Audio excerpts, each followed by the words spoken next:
લોભી કૂતરાની વાર્તા। મારી ચેનલમાં નવા છો તો મારી ચેનલને લાઈક કરો, શેર કરો, સબસ્ક્રાઇબ કરો।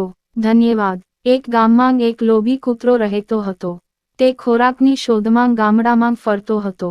તે એટલો લોભી હતો કે તેને જે ખાવાનું મળ્યું તે ઓછું લાગ્યું।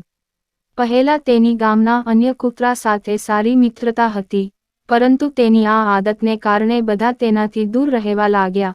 પરંતુ તેને કોઈ પરવા નહોતી, તેને ફક્ત તેના ખોરાકની ચિંતા હતી।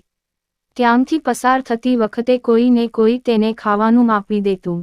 તેને જે પણ ખાવાનું મળતું તે એકલા જ ઉઠાવી લેતો। એક દિવસ તેને ક્યાંકથી એક હાડકું મળ્યું। અસ્થિ જોયા પછી તેની ખુશીની કોઈ સીમા ન રહી। તેને વિચાર્યું કે તેને એકલા જ આનંદ કરવો જોઈએ। એમ વિચારીને તે ગામથી જંગલ તરફ જવા લાગ્યો।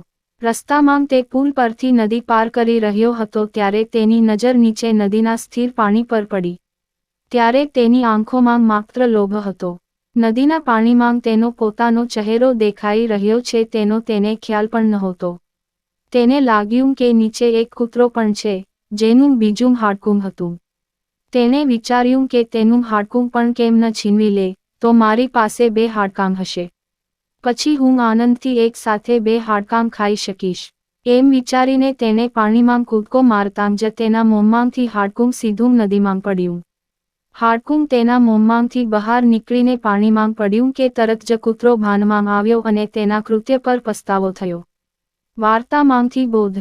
આ વાર્તામાંથી આપણે શીખીએ છીએ કે આપણે ક્યારેય લોભી ન થવું જોઈએ।